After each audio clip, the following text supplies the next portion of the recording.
la seule voie pour aller au royaume de Dieu, dont nous allons vous montrer 12 révélations tout à l'heure, c'est par Jésus-Christ.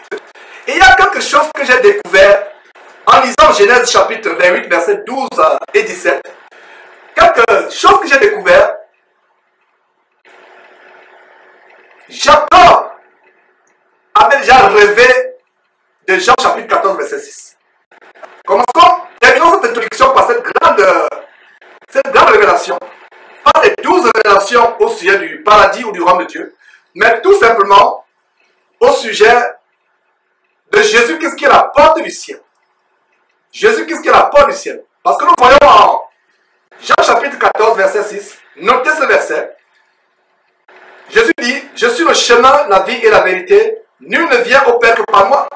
Et nous avons aussi cette écriture dans Actes chapitre 4, verset 12, qui dit, il n'y a aucun autre nom qui a été donné sous le ciel parmi les hommes, par lequel nous pouvons être sauvés, si ce n'est le nom de Jésus-Christ. Notez également ce verset. Actes chapitre 4, verset 12, il n'y a aucun autre nom parmi les hommes qui a été donné sous le ciel, par lequel nous pouvons être sauvés, si ce n'est le nom de Jésus-Christ. Alors, en Genèse chapitre 28, verset 12 et 27, nous voyons quelque chose, un songe que l'ancêtre dans la chair de Jésus a eu, Jacob. Et n'oubliez pas que Jacob, c'était le géniteur des 12 tribus d'Israël. Et Jésus est issu de quelle tribu? Jésus est issu de la tribu de Juda. Donc, parmi les 12 tribus de Jacob, Jésus est issu de la tribu de Juda. Et voilà donc comment Jacob, l'ancêtre selon la chair de Jésus, a rêvé déjà que son descendant selon la chair serait la porte qui mène vers Dieu. Alors, nous voyons dans quoi? Dans Genèse chapitre 28, verset 12, Jacob, il eut un songe, il est mis pour Jacob, si vous lisez tout le contexte, mais lisons seulement les deux versets pour gagner du temps. Donc, il eut un songe, et voici une échelle était appuyée sur la terre, et son sommet touchait au ciel, et voici, les anges de Dieu montaient et descendaient par cette échelle. Que la Bible est merveilleuse. Voilà une révélation merveilleuse, extraordinairement phénoménale, comment Jacob avait déjà vu une porte qui mène au ciel. Qu'est-ce qui s'est passé avec Nemrod, ce grand chasseur devant l'Éternel? Nemrod a eu à cœur, avec les hommes méchants de sa génération, de créer une porte, une échelle qui allait au ciel. Cette échelle était la tour de Babel.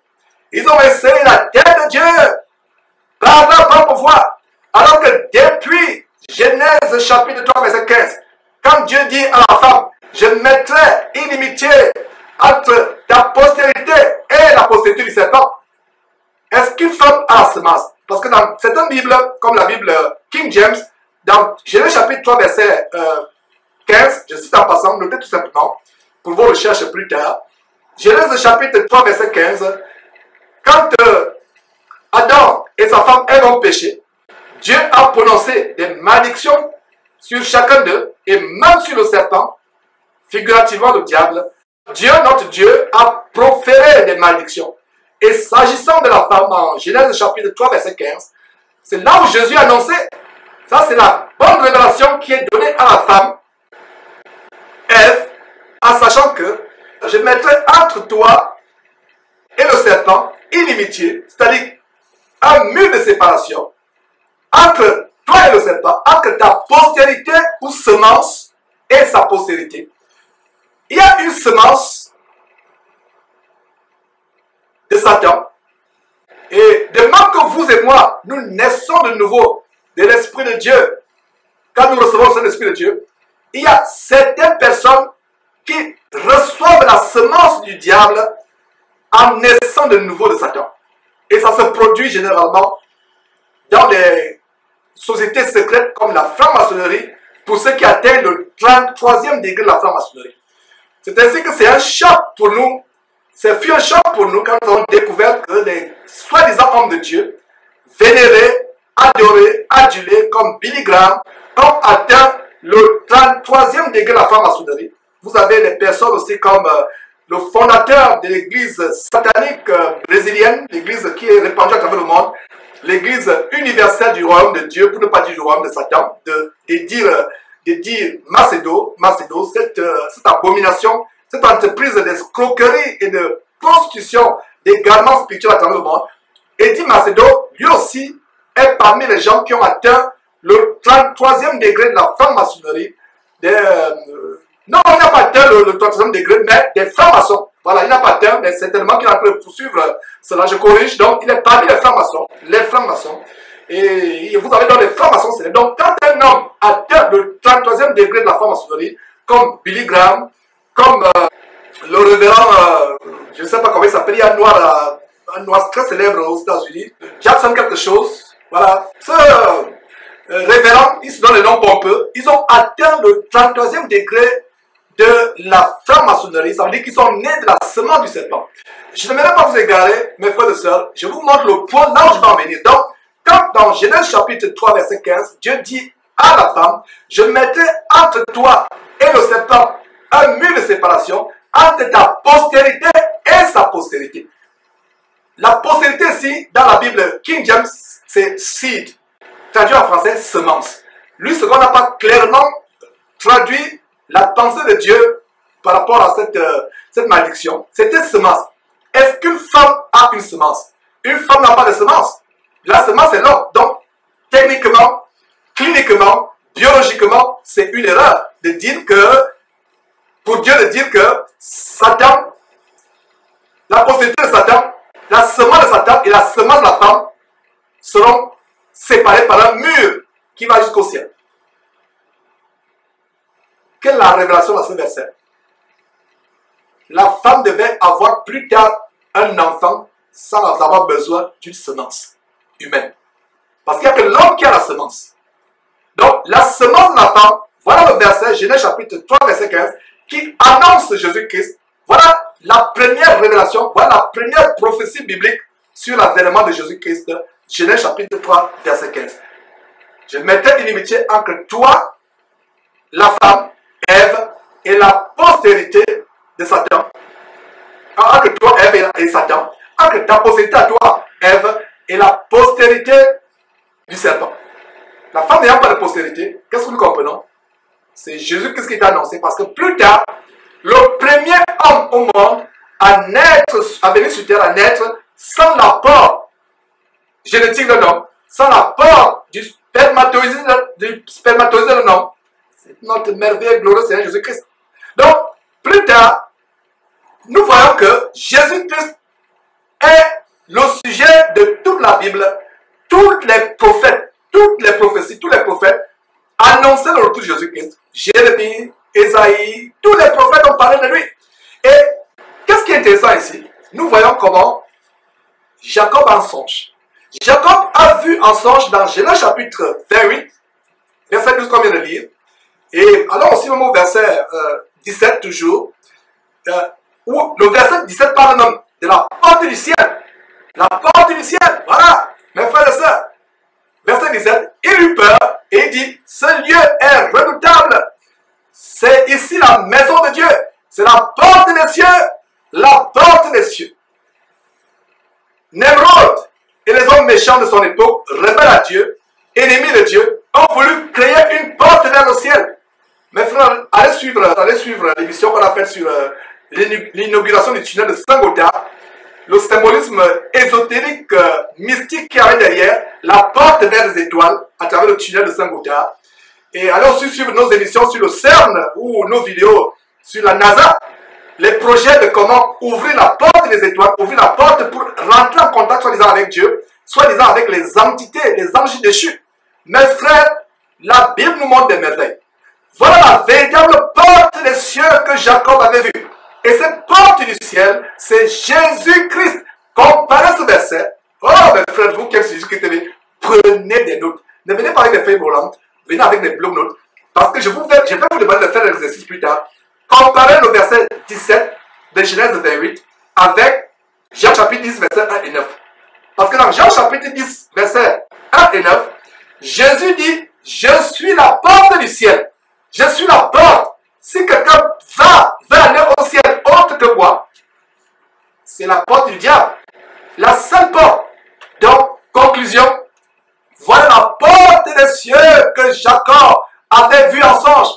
L'ancêtre de Jésus-Christ dans la chair avait annoncé que son descendant serait la porte des cieux. Regardez l'échelle qu'il a vue au verset 12 de ce chapitre.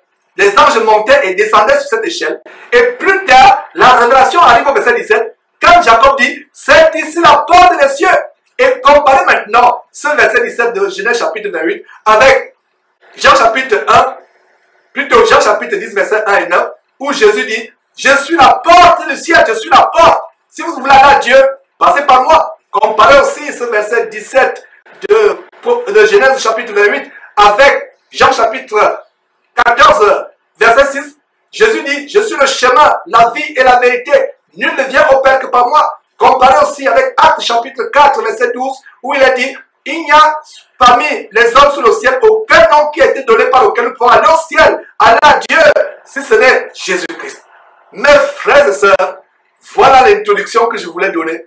Voilà la porte du ciel. Donc, si vous voulez prendre part à ces mystères, à ces révélations que nous sommes sur le point de vous donner point par point, la seule porte, c'est le ciel.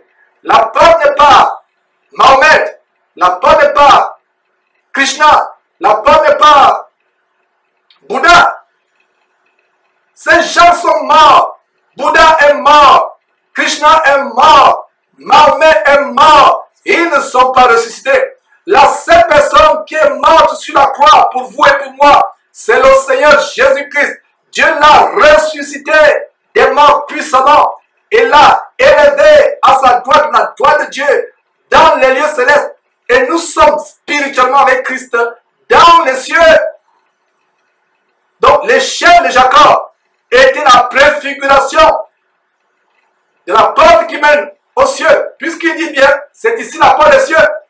Regardez comment un songe que quelqu'un a 3000 ans avant. Enfin, je corrige, ce n'est pas 3000 ans, des milliers d'années avant. Je ne sais pas pourquoi 3000 ans est sorti. Il n'y a pas de précision. Donc, regardez une révélation, la révélation de Jacob, des milliers d'années avant. Un songe, il en songe. Ce songe, des milliers d'années plus tard, cette porte qu'il avait vue, par laquelle les anges montaient et descendaient, cette échelle, lui-même il a dit, c'est ici la porte des cieux. Nous avons la porte des cieux aujourd'hui avec Jésus-Christ sur la base de Jean chapitre 14, verset 6, sur la base de Jean chapitre 1, plutôt Jean chapitre 10, verset 1 et 9, Jean chapitre 10, verset 1 et 9, et Jean chapitre 14, verset 6. Voilà la porte du ciel pour prendre part aux merveilles, aux mystères, aux choses inouïes, infiniment inouïes, merveilleuses du royaume de Dieu. Une seule porte, Jésus-Christ. Marie n'est pas la porte du ciel. La reine du ciel, les catholiques vous ont menti en disant que Marie est la porte du ciel. Si un homme vous dit que Marie est la porte du ciel, il fait Dieu menteur. Parce que Dieu, par son Fils Jésus-Christ, nous a montré la porte. Jésus lui-même dit, je suis la porte. Il n'y a aucun verset, mes frères et sœurs, dans la Bible où il est dit que Marie est la porte du ciel. La fausse Vierge Marie, cette statue qu'ils adorent, d'ailleurs, la parole de Dieu est contre le fait qu'on se prosterne devant les statues. Sur la base d'Exode, chapitre 20, verset 4. Faire des statues, cette religion abominable qui est remplie de statues. Les gens se prosternent devant les statues. Pire encore aujourd'hui, non seulement ils se prosternent devant les statues, ils se prosternent devant les statues vivantes. Je vais dire à un pasteur, allez regarder les vidéos que nous montrons, ils se prosternent, ils sont vraiment, ils s'arc-boutent, ils se terminent au sol devant leur pasteur. Voilà, c'est même une idolâtrie plus avancée, plus grave que celle au temps d'Exode. Parce qu'au temps d'Exode, ils se prosternaient devant les statues physiques humaines. Cette génération sera jugée plus sévèrement que celle d'Exode. Parce que ce n'est plus devant, non seulement c'est devant les statues muettes qui se prosternent, ils se prosternent devant les statues humaines, les statues vivantes, leurs pasteurs, qui passent pour des dieux, qui passent pour des rois, qui passent pour des généraux de l'Église, qui passent pour des hauts gradés de l'Église.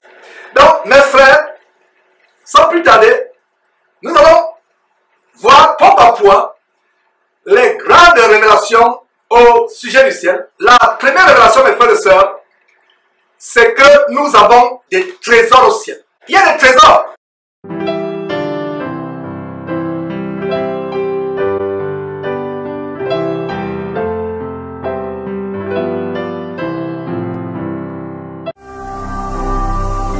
Ne manquez pas de vous abonner à notre chaîne YouTube Jésus-Christ TV, en cliquant sur le bouton s'abonner, juste au bas de la fenêtre de cette vidéo. Ainsi, vous recevrez automatiquement nos nouvelles vidéos, et vous ne raterez aucune. Vous connaîtrez la vérité, et la vérité vous affranchira. Jean 8, 32.